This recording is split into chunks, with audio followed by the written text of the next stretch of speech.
Hello, everybody. I'm Austin James, and we are on tour with this guy right here, Jesse Keith Whitley. That's right, Jesse Keith Whitley. What's going on, baby? How you doing, man? Thanks for doing this, man. I Thanks for appreciate having that. me. It's our first time meeting, but I feel like we know each other because I was in radio for years and years and years, and I've added your parents' songs to the playlists. Thank you. His parents, obviously, are Keith Whitley and Lori Morgan. And we're going to be talking about, obviously, your music, their music, Keith's Corvette, Yeah. and his boxing career. And he didn't want me to bring that up. He said, I don't care. You talk about anything. I didn't say no. Don't put that. No, hey. And, you know, obviously he works out, so I'm kind of intimidated by it. But actually, I look just like this after 10 push-ups in the morning. So, Like I said, so we're both out of shape. we just want to clear that up. Do you think that you're part of country music royalty? Because when people think country music, I'm telling you, man, they think Keith Whitley. Yeah. And all of those great songs, Don't Close Your Eyes, I'm No Stranger to the Rain, Miami. Mm-hmm. I have to tell you this, Yeah. one of my favorite Keith Whitley songs is 10 Feet Away. Agreed. I am a sucker for a great story song. Mm-hmm. So what do you think about being part of country music royalty? You know, I start my show balls to the wall right off the rip. Mhm. And one of the first things I always tell the crowd is, I'm not my dad, not my mom, not my grandpa. George Morgan. Nobody will sing like them or be that. But I do my best to honor them in the way I know how. But I have my own deal to bring to the table. So if you're think you're coming to a Keith Whitley show, Yeah. there's an exit door over there. Right. Lori Morgan show, exit doors over there. And it goes over really well. You know, it kind of gives people the sense that I'm an open book. And like I said, I got my own deal to bring to the table. But as far as when people are like country music royalty, it's a weird thing for me. You know what I mean? But not because they're my parents or my grandparents. They're some of the most talented singers I've ever heard in my life. Yeah. And being called royalty to me is odd. Look at us. Well, I am odd, so you know I'm a little know what bit I mean? off. I mean, my granddad would probably be like, you need to put an actual nice shirt on for this interview.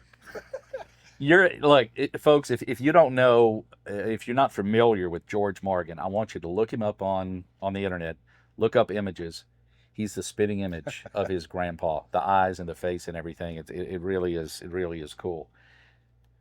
Tell us about a specific number. This number in particular strikes a chord with you, and I'm talking about 33. Mm-hmm. Tell us about 33. My dad was 33 when he passed. There was my uncle Dwight, my dad's brother, and me that made it past 33. And it was what my mom called the Whitley curse. And so her goal in life was to make sure I made it past that. But you know, thinking I've outlived my dad, you know, is a weird thing to feel, you know, and realizing the success that he had at such a young age, and we're all chasing that, you know. Yeah, we're honoring that, we're doing what we love to do, but we're still chasing that success and that dream, and realizing how hard we work all the time. And I'm 37, I think. Joey, how old am I? 37? Yeah, right. On this is what, August 30th, 2024. He's 37 currently. Yeah. It's just crazy to think that. It's a weird thing for me to think that I outlived one of my parents by that time, you know. Not that my dad was old when he died, or it's just it's a very weird thing, but 33 resonates a lot, and it shows up a lot. Yeah. It's pretty wild. When did you start playing music? Can you step back in time and tell us that? So what I wanted to do when I started playing music was play drums for my mom. My mom had a drummer, Howard Mayberry, and I loved the way he played drums, and I wanted to play drums. That's what I wanted to do, and I was a hell of a drummer. And I told myself, I'm going to play drums for my mom. I want to be Lori Morgan's drummer. That's what I want to be. And then I picked up a guitar and went to hell in a handbasket after that. But I've always loved music, and got to go in and watch Leonard Skinner for their Vicious Cycle tour rehearsal, sit down with all of them and watch everything. And it was an eye-opener. It made me really realize that I had the opportunity to live my dream. So here I am. Tell us about your music. And you're not really associated with a label or anything like that, No. but you're doing your own thing, and you're being very, very successful out there with all of your songs that you've written and all the albums that you put out. Well, one thing I wanted to do was stick true to me. You know, I aside from being an artist and a songwriter and a singer, I'm a fan of music myself. So with my music, I want to take everything that I love and put it into one, which makes me, you know, and it is a hard thing sometimes because we do a lot of intimate shows because I open for my mom quite a bit. So it's a very fine line playing what I play opening for my mom, you know what I mean? But I love what I do. I believe in what I do. There's a wide open lane for what I do. There's plenty of us doing it. And I wouldn't change it. This is what I love to do. Period. I mean, we got people like me, Creed Fisher, Frank Foster. There's all kinds of us out there. Corey Smith. Yeah, Corey's great. Yeah. Yeah, he's great. Kevin Fowler. Oh, gosh. I mean, absolutely. A legend. Yes. Josh Ward. I mean, you know, it's just everybody out there is doing what they believe in and doing what they love. And I think that's what it's all about. A lot of people are talking about, especially politicians, talking about banning TikTok. How do you feel about that? I don't give a shit either way. I understand that there's a lot of people who have been very successful with TikTok, but I've also seen some people who have been very successful with TikTok live, and it's a whole different deal. I understand they're banning TikTok because of, trafficking, sex trafficking, things like that, I'm all for, ban it because of that. But there's a lot of people who are talented out there who didn't get noticed until TikTok. So it's kind of a 50-50 thing there. Have you used it? I use TikTok, yeah. Yeah. I don't have a TikTok account. My watch goes TikTok, but other than that.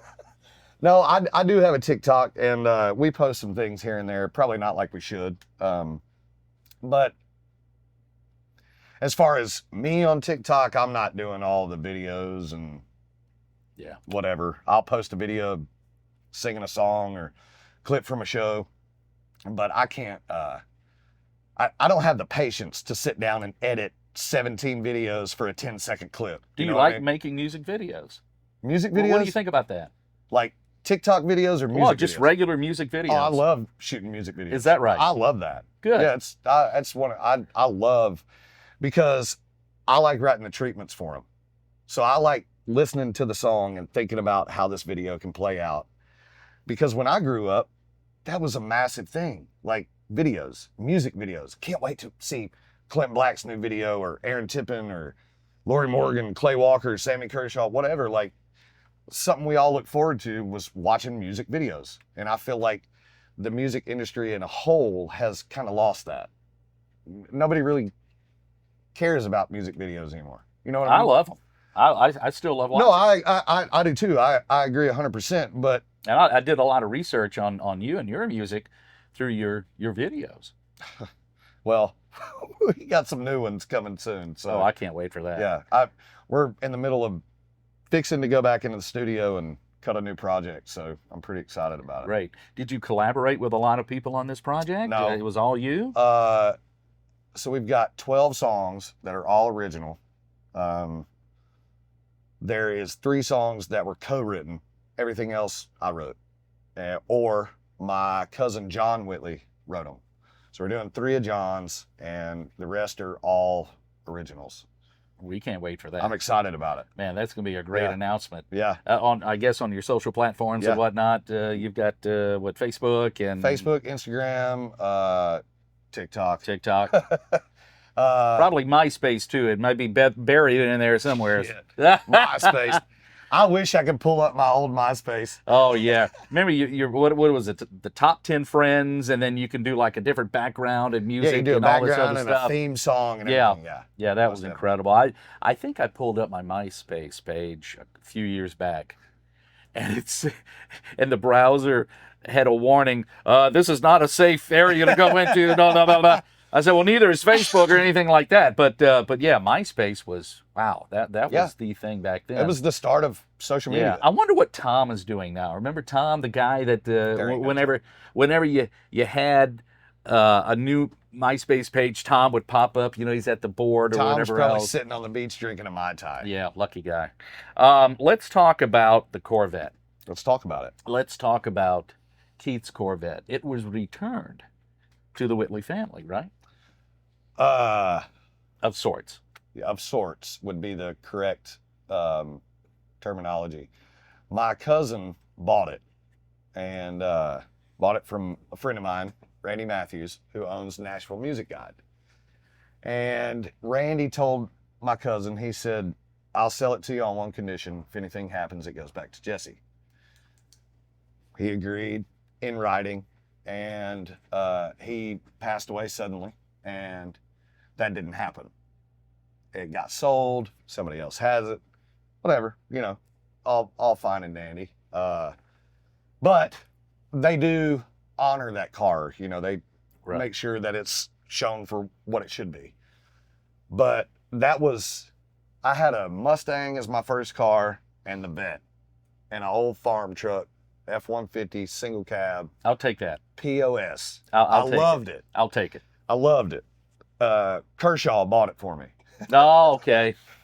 And I loved it. So I got to drive my dad's car, you know, to school and dates and whatever. And I miss it, but you know, at least it is people what get it to see is. it. And, yeah. Would you? I don't know. Did you have that car when you drove to the boxing match? No, I didn't. Tell us about your boxing. I come on, man. Drove my Tahoe to the boxing match with my sister, which was a very odd thing to begin with. Like, me and my sister have now a great relationship, and we hated each other growing up. And now we're best friends. She's one of my favorite people walking the face of this earth, and she's funny as hell. And I called her and I said, hey, I'm doing this redneck brawl. You want to go with me? She's like, yeah, I'll go. So we jumped in the Tahoe and we went up to Welch, West Virginia, and rolled into a town. Man, this place held like 4,000 people, and there was like 6,500 in there. It was wild. It was a pay-per-view fight.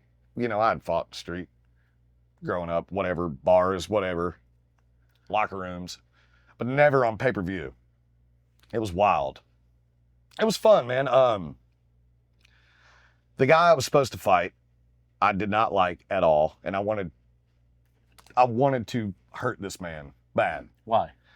Because he was talking smack. He was talking smack, and he was talking funky to some friends of mine, and they were all talking funky back to him. I said, somebody smack this dude in the mouth. I said, I'll do it. Send me the contract. 10 minutes later, the promoter calls my phone, and he's like, hey, are you for real? I was like, yeah, I'm in.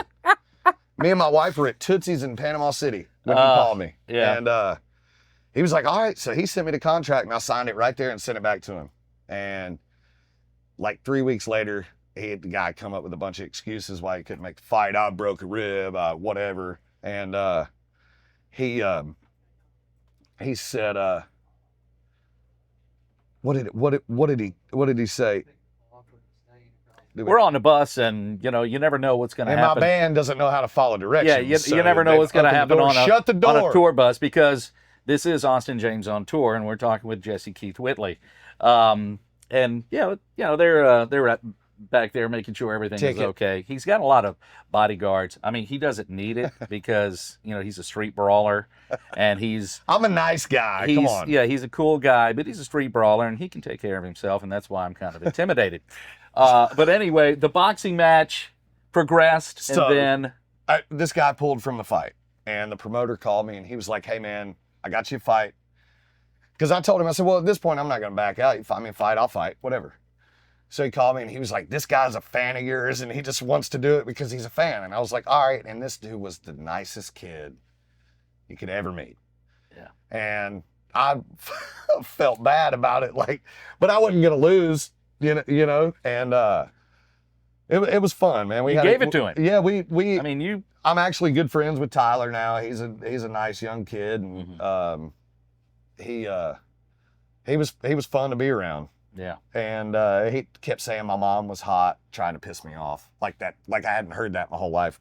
So I made sure after I whooped his ass that I FaceTimed my mom and walked into his locker room and let him say hi. You know what I mean? What a gentleman.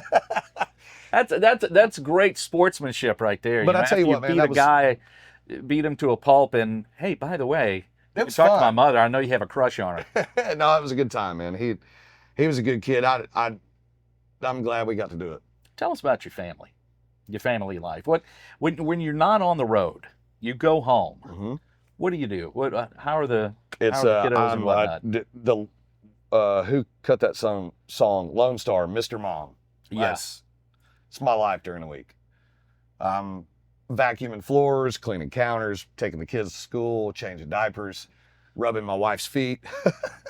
Whatever I can, a lot of times my wife's out here with me on the road, and sometimes she's not. So when I go home, when I get home, she's had the kids. So I get home, and after babysitting these grown kids out here, I got to watch my kids at home, give her a little break, which is fine. You know, I mean, that's what we as parents sign up for. So I've got a 12-year-old boy, 5-year-old daughter, and a soon-to-be 2-year-old daughter. Oh man, that's great.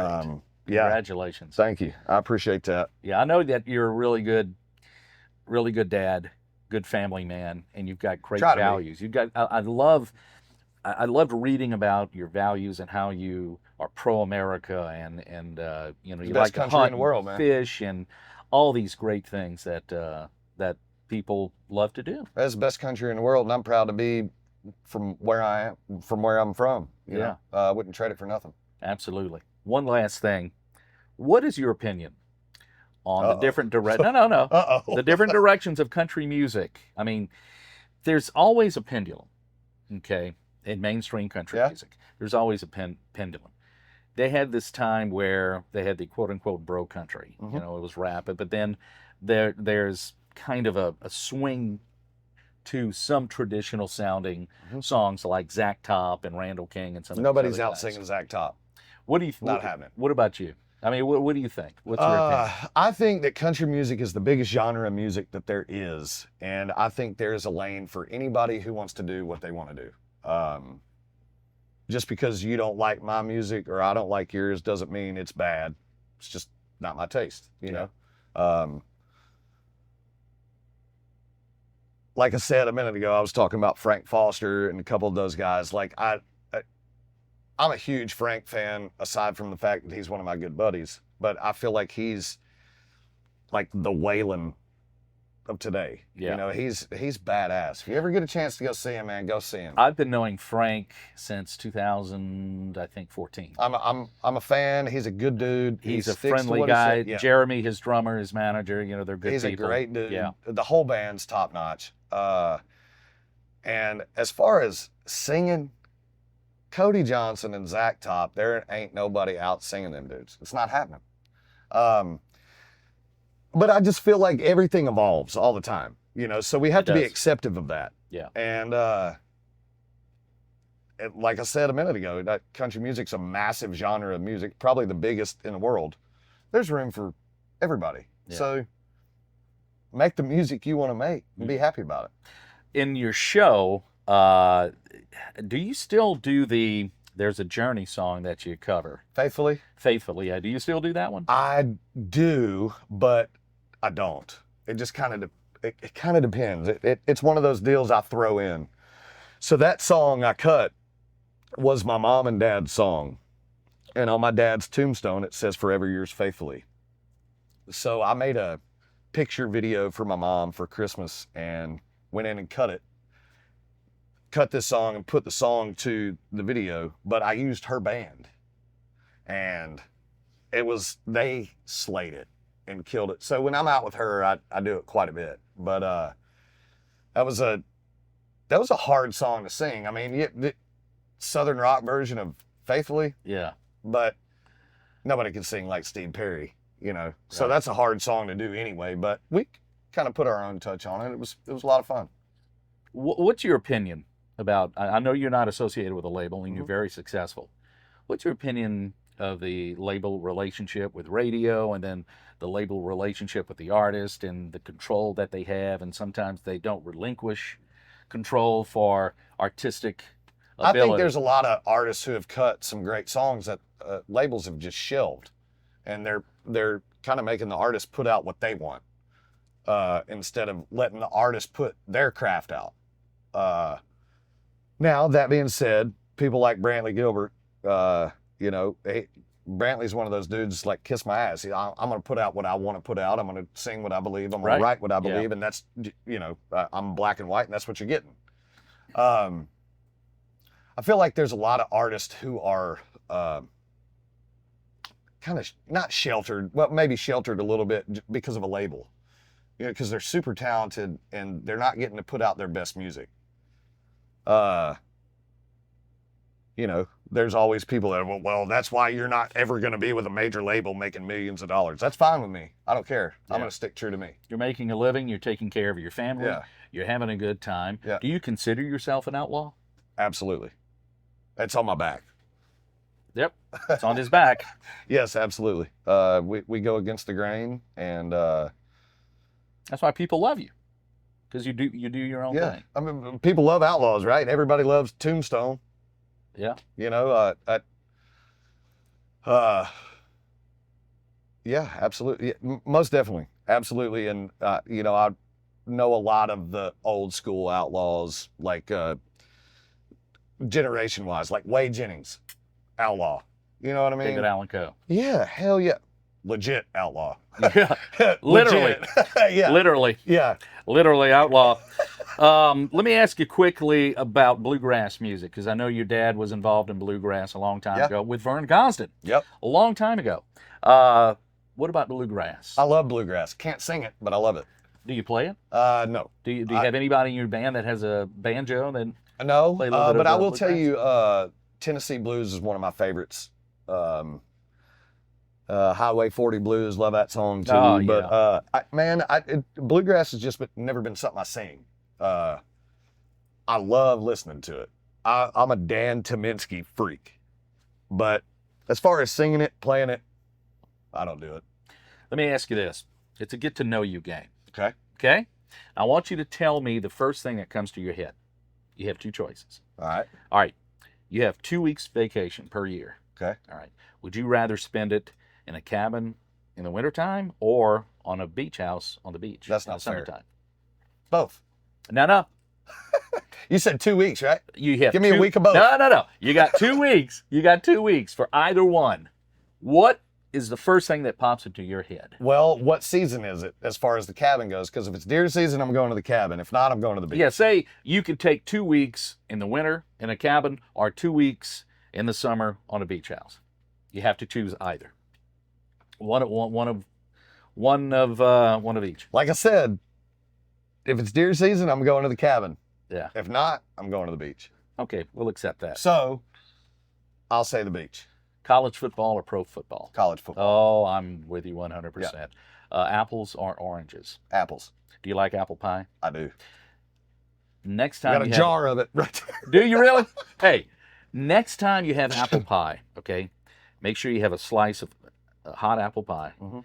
and put a little bit of cheddar cheese on it, a slice of cheddar cheese, and put it in the oven and let it melt just a little bit. It'll change your life. Really? Yeah. That and peach pie. Okay. Try that. I'll try. Either when you're on the road, you know, when you're stopping at the gas station and getting some beef jerky or I'll some try it. tater chips or something like I'll that. try anything once. What's your favorite snack food on the road? Probably beef jerky or venison jerky. I do a lot. I make a lot of jerky, Is that right? and the hotter the better. Oh, yeah. I want it to burn. So you like to cook. Oh, I love to cook. Do you like to cook breakfast food? That's some of my favorite food. I I love. love breakfast food, but me and Joey do a lot of crawfish boils and whatever. And, I'm glad you said crawfish and not crayfish. well, my mom was married to Sammy Kershaw. You know how much, Yeah. you know how much trouble I'd have got in for saying that? Yeah. Sammy Kershaw used to wax his own bus. Used I to know. wash and wax his own bus. Yeah, I know. It's funny. I watched him do it. And I still have a canister or a little can of his seasoning that he had, Yeah. that he put out a while back. Yeah, the Kershaw seasoning. Yeah, Yeah. absolutely. Yeah, it was good too. Jesse, I appreciate you talking thank with us. you I for- know you're busy and you're on the road, and he's actually playing the Moonlight Inn in French Settlement, Louisiana. Yep. Check them out online. If someone wanted to reach out to you through social media, how do they do that? Everything to find me is on my Facebook, my official Jesse Keith Whitley page. It's got the blue check. Make sure it has a blue check. Yeah. Make sure it's spelled right, because there's scammers and hackers everywhere. It's ridiculous. But everything to get me right is right there. Everything you need to know. I appreciate you, man. Absolutely, man. Jesse Thank you. Keith Whitley, Yep. dude's a class act. He really is cool. Pull up some of his videos, pull up some of his music, and just enjoy it. His music is like if you're having some friends over for a barbecue or a crawfish boil or whenever, and you're watching a good college football game and you want some music in the background, it's his music. Or maybe if you have a pool party or something like that, this dude, you can just chill out, have a cold adult beverage of your choice, and listen to his music and listen to the heart that he puts into it. Like I told you before, I'm a sucker for a story song. This guy does it. Thank you. And I appreciate he has that. great musical roots. His father, Keith Whitley, his mother, Lori Morgan, his grandfather, George Morgan. Oh, before we leave, tell us about your debut at the Grand Ole Opry. The first time I played the Opry, I walked on stage and we had literally got like 4 words into the first song and the lights went out. There was a bad storm that come through, and I just kind of played it off like, hey, that's my dad and grandpa coming through, just, saying hey. And man, what an honor. Anytime I get to play the Opry, I love the Opry crew. I love the Opry singers, the dancers, everybody I see. I grew up there. Yeah. So everybody that I see at the Opry is like seeing a friend. And your mother was backstage all the time. Yeah. I mean, my mom's been a member for what, 40 years? 40 years? It's 40 years, Yeah. right? Yeah, 40 years. I mean, that's crazy. That's, I love it there.